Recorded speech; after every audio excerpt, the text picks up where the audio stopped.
दोस्तों, क्या आपने फंक्शनल मेडिसिन के बारे में सुना है? बेसिकली ये एक शानदार हेल्थ मॉडल है जहां हम किसी भी क्रॉनिक डिसीज को उसके जड़ से उखाड़ फेंकते हैं। आज के इस संवाद में हमसे जुड़ रहे हैं डॉक्टर अश्विनी गर्ग, जो इसी के एक एक्सपर्ट डॉक्टर हैं। उनकी एडवाइस को मानकर आप अपनी हेल्थ को सही ढंग से बेहतर कर पाएंगे। ऐसे और लाइफ ट्रांसफॉर्मेटिव वीडियोस के लिए like, share and subscribe to the doctor Smith show. तो आपका ये मानना शायद है कि हम अपनी बॉडी को खुद हील कर सकते हैं, माना कि हमारी बॉडी खुद को हील कर सकती है। अगर मैं गलत हूं तो मुझे सुधारिए। ओके तो अगर हम फंडामेंटली देखें, आप और मैं और सभी ऑल ऑफ अस, एक माँ का सेल, एक पिता का सेल, वो दो सेल से बनते हैं। हाँ, उस दो सेल से बन को लेके हम एक फुल फ्लेश्ड ह्यूमन बॉडी बनाते हैं। हमको किसी डॉक्टर का इंटरवेंशन तो नहीं चाहिए। वो दो सेल में इतना इन्फॉर्मेशन है कि हम एक फुल फ्लेश्ड बॉडी बनाते हैं। तो मतलब अपने बॉडी में इनफ इन्फॉर्मेशन है उसको रिपेयर करने का, सेल्फ रिपेयर का, बट उसको राइट कंडीशंस चाहिए। तो 100% nobody can treat anybody. मैं if I say I can treat, maybe I am a fool. I can only help them create right conditions. उनके blocks क्या चल रहा है उनके सिस्टम में, उसको क्लियर करना, ताकि उनका खुद का बॉडी खुद को हील कर पाए। तो 100% उसमें कोई भी दो राय नहीं है। अगर आज भी कोई ये बात नहीं समझता है तो they don't know what they are doing. Food as a medicine, तो उसके बारे में हमें सटीक में बताए ताकि हम भी हमारे खाने को एक दवा की तरह ले सके, ताकि हमारी दवा खाना ना बन जाए। सो देखिए, पहला चीज़ है अच्छा sunlight. All the forms of life on this earth are fueled by the sun. Get enough sunlight and avoid artificial lights. Tube light, LED light, वो 2 पैसे बचाते हैं अपना बिजली का बिल का, लेकिन आपको तमाम बीमारियां दे रहे हैं। तो ये ट्यूब लाइट, LED बंद करो, सन में जाओ। दूसरा है हाइड्रेशन मेंटेन करना। 80% अपनी जो बॉडी है वो पानी है, और अगर हम हाइड्रेशन नहीं करेंगे, जस्ट लाइक कार का इंजन अच्छा है, फ्यूल अच्छा है, लेकिन लुब्रिकेशन नहीं है। तो अगर पानी नहीं है तो माइटोकॉन्ड्रियल लुब्रिकेशन नहीं है, तो mitochondria will break. So that is a second very very crucial this thing. Third comes the food. Food में आप बेसिक भी अगर कर लोगे, पहला तो ओवर ईटिंग मत करो। दूसरा है आप रात को लेट से मत खाओ, 7-7:30 यू फिनिश योर मील्स। तीसरा है morning you eat more fat and proteins, rich meal, ज़्यादा अच्छा फैट एंड प्रोटीन खाइए। चौथा है जितना भी ये स्नैकिंग चल रहा है आजकल, एवरी 2 आवर्स ये खा लो वो खा लो, उसको बंद करिए। आपको हेल्दियर ग्रेन्स में स्विच करना है। Healthier grains white rice and गेहूँ, वो नेगेटिव ग्रेन्स हैं। आप खाओगे आपका हेल्थ कमज़ोर होगा। उसको रिप्लेसमेंट में क्या करना है, अगर राइस ईटर हो आप, राइस की जगह पर आप मिलेट राइस खा लो। मिलेट राइस में little, kodo, barnyard, foxtail, brown top, Thooyamalli rice, samba rice, black rice, red rice, Rajamudi rice. तो बहुत सारी वैरायटीज़ हैं। अगर आपको रोटी खाना है तो आप ज्वार का रोटी खा लीजिए, बेसन का रोटी खा लीजिए, नॉन हाइब्रिड गेहूं का रोटी खा लीजिए। तो बहुत सारी तमाम सारी ऑप्शंस हैं। फंडामेंटली ओवर ईटिंग बंद कर दीजिए, कम खाइए, ओके। रात को लेट से मत खाइए और स्नैकिंग मत करिए। तो इतना सा भी अगर हम कर लेंगे, काफ़ी सारी समस्याएं अपनी सॉल्व। हमारे जो फिटनेस ट्रेनर्स है और हेल्थ कोचेस है, वो ज़्यादातर बार वेस्टर्न की कार्बन कॉपी करते हैं। जो वहाँ चलता है वही यहाँ वो लोग मतलब कंसल्टिंग में वो लोग रेकमेंड करते हैं। तो ये बड़ा ही मतलब एज अ काउंटर प्रोडक्टिव भी साबित हो सकता है, क्योंकि जो उस टेरेन में वर्क करता है वो शायद इंडियन हमारे जो एनवायरनमेंट है उसमें वर्क नहीं करेगा। तो इसके बारे में आप क्या कहते हैं? एक फंडामेंटल जो डिफरेंस है वेस्ट का और भारत का, वो है अमाउंट ऑफ सनलाइट। वहाँ बहुत ठंड है और सनलाइट बहुत कम है। अपने भारत में बहुत सनलाइट है, ओके। अगर आप देखिए, अल्टीमेटली अपने बॉडी को इलेक्ट्रॉन्स चाहिए। इलेक्ट्रॉन अच्छे पानी से आ सकता है, सनलाइट से आ सकता है, ग्राउंडिंग से आ सकता है, खाने से आ सकता है। हमारा माइटोकॉन्ड्रिया उस खाने से इलेक्ट्रॉन्स को निकाल रहा है, that is what it's requiring. तो अगर उस ठंडी कंट्री में सनलाइट नहीं है तो it make sense they have to be non vegetarian to feed them more energy dense food. लेकिन भारत में अगर आप अच्छा सनलाइट लेते हो, you still can have carbohydrates and there is no problem. But then अगर आप ईएमएफ में रहते हो, पूरा दिन रूम में रहते हो, वाईफाई चलते रहता है, सेलुलर नेटवर्क चलते रहता है, जहाँ आपका एफिशिएंसी ऑफ माइटोकॉन्ड्रिया कम हो गया, देन आपको ज़्यादा एनर्जी डेंस फूड खाने का ज़रूरत पड़ सकता है, नॉट नेसेसरली। सो भारत का जो टेरेन है it is rich in sunlight. अगर भारत का किसी भी पार्ट को देख लो तो sunlight in the year is many months it's available. So इसीलिए हम प्रीडोमिनेंटली हेल्दी सोसाइटी रहे हैं being vegetarians, because we have enough sunlight. तो अश्विनी सर, आपने मेटाबॉलिक फंक्शन के बारे में बात की, तो एनी 5 to 7 टिप्स जो हम लोग रोजमर्रा जिंदगी में हम लोग इनकलकेट कर सकते हैं ताकि हमारा मेटाबॉलिक फंक्शन एकदम अच्छा हो जाए? मैं बहुत सारी चीज़ें रिपीट करूंगा। पहला चीज़ तो उठते ही आप सूरज को देखें। व्हेन यू आप अपना सूरज को देखते हैं तो आपका जो मेटाबॉलिक रीसेट होता है, आपका बॉडी को सिग्नल जाता है कि अभी मेटाबॉलिज्म टाइम है, तो एक वो करना है। शाम को सूरज ढलने के बाद बहुत ज़्यादा लाइट में नहीं रहना। तो अगर अपनी बॉडी में लाइट पड़ता रहेगा तो बॉडी को लगेगा कि ये मेटाबॉलिक टाइम है, रिपेयर में नहीं जा पाएगा। तो अगर अपने इंजन चलेंगे तो रिपेयर भी होना ज़रूरी है। तो लाइट का जो सर्केडियन रिदम है उसको मेंटेन करना। दूसरा, हाइड्रेशन, सनचार्ज पानी पी लेना है। तीसरा, ख़राब खाना बंद कर दो, प्रोसेस्ड खाना बंद कर दो, इनफ फैट एंड प्रोटीन्स। चौथा, अपने अगर आपका पेट अच्छा नहीं है, डाइजेशन अच्छा नहीं है, क्रॉनिक कॉन्स्टिपेशन है, अगर इन्फेक्शंस है, उसको क्लीन कर लो। नेक्स्ट है कि बॉडी को बेसिक रॉ मटेरियल चाहिए, बी कॉम्प्लेक्स चाहिए, मैग्नीशियम चाहिए, जिंक चाहिए, फैटी एसिड्स चाहिए। जो भी बेसिक रॉ मटेरियल इस सेल को फंक्शन करने के लिए, माइटोकॉन्ड्रिया को फंक्शन करने के लिए, वो आप अपने इंश्योर करें। You can run lot of test और just with the guidance of any doctor that you are working with, ताकि आप अपनी बॉडी को, सिस्टम को रॉ मटेरियल्स दे पाएँ ताकि आपका सेल रिपेयर कर पाए, फंक्शन कर पाए। इतना करेंगे तो थिंग्स आर गुड। अभी हमने रिप्लेसमेंट की बात की, तो यानी 5 मोस्ट कॉमन फूड आइटम्स जिसे हमें रिप्लेस करनी चाहिए, और अगर रिप्लेस करें तो किससे करें? ओके, तो वाइट राइस को अगर रिप्लेस करना है तो मिलेट से कर लेंगे। Little millet, kodo millet, barnyard millet, foxtail millet. अगर आपने को गेहूँ रिप्लेस करना है तो हम आपका बाजरा कर सकते हैं, ज्वार कर सकते हैं, बेसन कर सकते हैं, बकवीट कर सकते हैं, एमरंथस कर सकते हैं, और तमाम ग्लूटेन फ्री आटा अवेलेबल है। अगर आपको कुकिंग ऑयल रिप्लेस करना है तो बेस्ट ऑप्शन आज के समय पे है कोकोनट ऑयल, नहीं तो देसी घी, पिलोना देसी घी। खूब सारा नट्स एंड सीड्स सोक करके खाएं ताकि आपको as a vegetarian you can get enough fatty acids and proteins. अब वेजिटेरियन प्रोटीन के एनी 5 टॉप ऑप्शंस जो हम लोग, मतलब ये 5 तो खाना ही चाहिए ताकि हमारी डेली जो रिक्वायरमेंट है वो पूरी हो जाए। तो पहला चीज़ जो मैं अपनी प्रैक्टिस में करता हूँ कि नट्स एंड सीड्स, मॉर्निंग में रात को भिगो के नट्स एंड सीड रखने हैं। उसमें pumpkin seeds, almonds, walnuts, whatever available to anybody within their pockets. Second, good quality whey protein. Now whey is lot of amino acids there, hydrolyzed whey protein, so that's the second.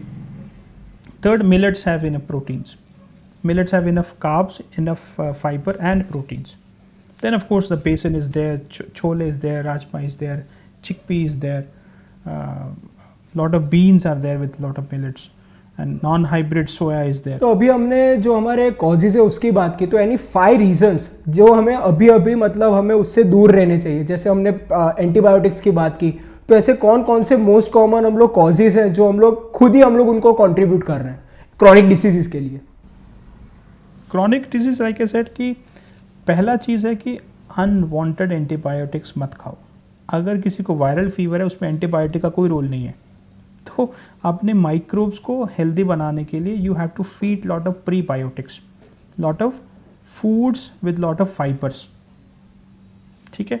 Then अपने को अच्छे fermented foods भी खाने चाहिए। हम अपने आप को प्रीबायोटिक खिला रहे हैं और माइक्रोब्स भी खिला रहे हैं, हेल्दी माइक्रोब्स। तो कर्ड हो सकता है, कंबूचा हो सकता है, छाछ हो सकता है, लस्सी हो सकता है, दही हो सकता है, केफिर हो सकता है, सौरक्रॉट हो सकता है। तो बहुत तमाम चीज़ें अवेलेबल हैं आजकल।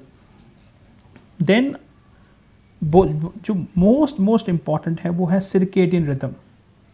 आप जब उठे ट्यूबलाइट के अंदर हो, जब आप सोए ट्यूबलाइट के अंदर हो, your cycle of the light is disrupted, and this is the सबसे जो बड़ा कारण है क्रॉनिक हेल्थ कंडीशंस का, वो यही है। तो जब सुबह उठें तो सूरज में जाएं, शाम में डिम लाइट में, नहीं तो जो पुराने टाइम में वो फिलामेंट बल्ब्स मिलते थे ना, उसको यूज़ करें कम से कम वाट का। हम थोड़ा बिजली का बिल ज़्यादा आएगा बट अपना हेल्थ का बिल कम हो जाएगा। मैंने क्वेश्चन एक छूट गया था कि आपका क्या मानना है कि हमें सप्लीमेंट्स लेने चाहिए? इसका मैं कॉन्टेक्स्ट आपको समझाता हूँ कि जो हमारे आम आदमी हैं वो मोस्ट प्रोबेबली, अगर मैं गुजरात में हूँ तो हमारे वहाँ सब लोग वेजिटेरियन हैं और सब लोग मानते हैं कि हमें हेल्दी नो कॉस्ट करना है, मतलब एकदम इकोनॉमिकली हमें हेल्दी बनना है। तो क्या हमें सप्लीमेंटेशंस भी लेने चाहिए कि मतलब सब लोग है ना कॉस्ट इफेक्टिव एनालिसिस करते हैं, तो ऐसे सप्लीमेंट्स जो काफ़ी महंगे भी आते हैं, तो क्या आप ये मानते हैं कि हमें एक्सटर्नल सप्लीमेंट्स लेने चाहिए स्पेशली वेजिटेरियंस में? अच्छा, वेजिटेरियन नॉन वेजिटेरियन का कोई प्रॉब्लम नहीं है, दोनों को ज़रूरत हो सकता है। तो पहला चीज़ आपको समझना है कि हम सॉइल में यूरिया डाल रहे हैं, हम एक्सपेक्ट करें सॉइल से हमको मैग्नीशियम मिल जाए, जिंक मिल जाए, हम उसमें ऑर्गेनिक वेस्ट नहीं डाल रहे हैं। इस बॉडी का कुछ रिक्वायरमेंट है, अगर आप देंगे तो काम करेगा, नहीं देंगे तो नहीं काम करेगा। इसको नहीं फ़र्क पड़ता है कि आपने सॉइल में कुछ डाला कि नहीं डाला। अगर इस बॉडी को कुछ चीज़ अगर इस बॉडी में कुछ चीज़ की कमी है तो है। अगर एज अ पर्सन आपको हेल्दी रहना है, आपको जो चाहिए वो देना पड़ेगा। अब चाहे वो खाने से दे दें, चाहे वो सप्लीमेंट से दे दें। अब आजकल हमारे ज़माने में क्या हो गया है कि हमारे जो सोशल मीडिया है, जो हमारे कम्युनिटी है, जैसे व्हाट्सएप ग्रुप्स हो गए ऐसा, तो सारी हेल्थ एडवाइस वहीं चली जाती है, कौन उसका सोर्स है वो कोई पूछता नहीं है। तो इस लो अटेंशन ज़माने में, चलो मैं आपको 1 मिनट देता हूँ, तो अगर हमें ओबेसिटी मतलब कम करनी है, हमें अपना मोटापा कम करना है, तो साइंटिफिक वेट लॉस हम कैसे करें? ओके, तो weight loss is not a big problem. पहला चीज़, enough sunlight, reduce artificial light. Fat is not making you fat, healthy fat will help you increase your metabolic function. अगर आप ज़्यादा fat and protein खाएंगे, आपका mitochondria अच्छा हो जाएगा, जिससे आपका मेटाबॉलिज्म अच्छा हो जाएगा, जिससे आपका वेट रिडक्शन कम हो जाएगा। तीसरा है, जितने भी इन्फ्लेमेटरी खाने हैं, गेहूं हो गया, शुगर्स हो गया, दूध हो गया, रिफाइंड ऑयल्स हो गए, इसको बंद कर दीजिए। इन्फ्लेमेशन कम होगा, वाटर रिटेंशन कम होगा, आपका वजन कम हो जाएगा। Of course high intensity periodic exercise, थोड़ा सा स्ट्रेस बॉडी को चाहिए ताकि हमारा माइटोकॉन्ड्रिया रीजनरेट हो पाए। तो शाम के समय में 5 बजे के करीब अगर आप एक्सरसाइज करते हो, रनिंग करते हो, ट्रेडमिल पे जाते हो, तो that's it. Of course you have to ensure that you are energetically also healthy. This a physical body, this a non physical body. Computer का जैसे एक हार्डवेयर है, एक सॉफ्टवेयर है, सॉफ्टवेयर को भी अच्छा रखना ज़रूरी है। उसके लिए कुछ प्राणायाम करें, उसके लिए कुछ मेडिटेशन करें, and sometimes disconnect yourself from the world, and that allows healing for your system. तो ये सब करेंगे तो weight loss तो just a snap of finger। तो अब इसी का एक एक्सटेंशन क्वेश्चन है कि हमारे कम्युनिटी, हमारी जो सोसाइटी, उसमें कई सारे मिथ्स चल रहे हैं, तो आपके हिसाब से कौन से टॉप 3 मिथ्स हैं जो डिबंक करने बहुत ही ज़रूरी है? मतलब लोग, जैसे अभी आपने बात की थी कि कीटो डाइट को ब्लाइंडली फॉलो कर रहे हैं, तो ऐसे कौन कौन से डाइट्स हैं या फिर रूटीन्स हैं या फिर एडवाइजेस हैं जो हमें मतलब साइंटिफिकली उसका फैक्चुअल करेक्शन करना ज़रूरी है? तो पहला चीज़ तो आई थिंक जो डायबिटिक वर्ल्ड में है वो बोलते हैं कि आपको एवरी 2 आवर कुछ खाना चाहिए। तो इससे आप कभी डायबिटीज़ ठीक नॉर्मल हो नहीं सकते हो। मतलब वो तरीका ऐसा बनाया गया है कि आपको हमेशा बीमार रखेगा। तो व्हेन वी से डिजीज़ मैनेजमेंट, तो हम तो डिजीज़ के साथ मैनेज कर रहे हैं ना, समहाउ हम डिजीज़ फॉर लाइफ। अगर आपको डिजीज़ हटाना है तो ये फ्रीक्वेंट मील बंद करना चाहिए। दूसरा जो मिथ है कि फैट से कोई फैट हो, अपना 50% body is fat, 50% of the body is protein, 75% the brain is fat, 25% the brain is protein. Fundamentally, our requirements of the body of a healthy system is fat and proteins. Carbohydrates अच्छा quality का, no problem, but then that's not a fundamental. तो अगर कोई कहता है कि fat खाने से मोटा हो जाएगा तो बहुत गलत बताया जा रहा है। ऑफ कोर्स अगर आप खराब फैट खाएंगे तो इन्फ्लेमेशन होगा, जिससे वाटर रिटेंशन होगा। तो फैट से प्रॉब्लम नहीं है, फैट खाने से आपका वजन कम होगा। अब मेरा सबसे मनपसंद क्वेश्चन मैं आपसे पूछना चाहूँगा, वो है एपिजेनेटिक्स के ऊपर। तो जनरली क्या होता है कि जो क्रॉनिक डिसीज होती है तो उसे आमतौर पर जो वो उसका विक्टिम होता है वो अपने जेनेटिक्स पर सारा दोष दे देता है कि मेरे जीन्स ही ऐसे है, कि मेरे डायबिटीज मतलब पूछते नहीं आ रही है, थायराइडिज्म पूछते नहीं है, लिपिड डिसऑर्डर्स पूछते नहीं है। तो आपका उनके मतलब वो अगर कोई ऐसा इंसान आपके सामने आ जाए तो आप उसे क्या समझाना चाहेंगे? ओके, तो एक तो बहुत क्लियर है कि इतना सारा प्रॉब्लम अभी अपना almost 10 to 15% of the population of this country जो डायबिटिक हो गया है, बहुत सारों को हाइपरटेंशन है, हाइपोथायराइडिज्म मेल फीमेल दोनों में बढ़ रहा है, IBS बढ़ रहा है, तो हर प्रॉब्लम बढ़ रहा है, कैंसर्स बढ़ रहा है। तो अगर आप 40 साल पहले 50 साल पहले देखोगे प्रेवलेंस वाज सो लेस, आज प्रेवलेंस इज सो बिग। तो इसमें कोई भी रिसर्च ये नहीं कह रहा कि हमारा जेनेटिक मेकअप चेंज हो गया। अगर अपना जेनेटिक मेकअप चेंज हुआ ही नहीं है तो चेंज क्या हुआ? चेंज में तो आपका वाईफाई आ गया, आपका नेटवर्क्स आ गया, आपका RO वाटर सिस्टम आ गया, आपका रिफाइंड फूड आ गया, आपका आर्टिफिशियल लाइटिंग आ गया, आपका टाइम पे नहीं सोना आ गया। तो एपिजेनेटिक तो चेंज आपको दिख रहा है, जेनेटिक चेंज आपको दिख नहीं रहा है। तो definitely genes is not at the play. आप अगर आपके माता पिता किसी समय पे हेल्दी थे, उनके माता पिता हेल्दी थे, तो जीन्स तो चेंज नहीं हुए हैं। हाँ, अगर आपके माता पिता को डायबिटीज़ है और आपको है, आप दोनों सेम इन्वायरमेंट में हो, सेम खाना खा रहे हो, सेम लाइफस्टाइल है। अगर आप अपने पिताजी का भी चेंज कर दो, अपना भी चेंज कर दो, दोनों का ठीक हो जाएगा। तो मतलब ये सारे क्रॉनिक डिसीजेज जो रिवर्स भी हम लोग कर सकते हैं, क्योंकि एलोपैथिक ने कई जगह पर इसे गिव अप कर लिया है कि क्रॉनिक डिसीजेज आर अनक्योरेबल और वो लोग मतलब जब तक आपकी जिंदगी है तब तक आपको गोलियां खानी है। तो ये फंक्शनल मेडिसिन उसे रिवर्स कर पाता है मतलब। ओके, तो अपना बॉडी एक हेल्दी सिस्टम जो है, it is designed for health. So nature इतना स्टूपिड तो है नहीं कि अपने को पैदा कर दिया और हमको बीमारी आना है। ये तो मतलब बिल्कुल ही, we are on this earth for billions of years. So then अगर हम इतने डिजीज प्रोन होते तो एलिमिनेट हो जाते। तो this system is made for health only.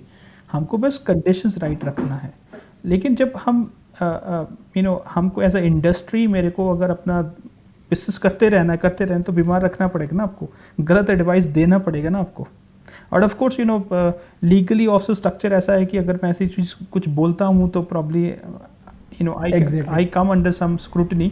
But ये तो basics, it's not even science, it's just the knowing of all of us that हम हेल्दी रहने के लिए, जीने के लिए पैदा हुए, बीमार होने के लिए तो नहीं हुए।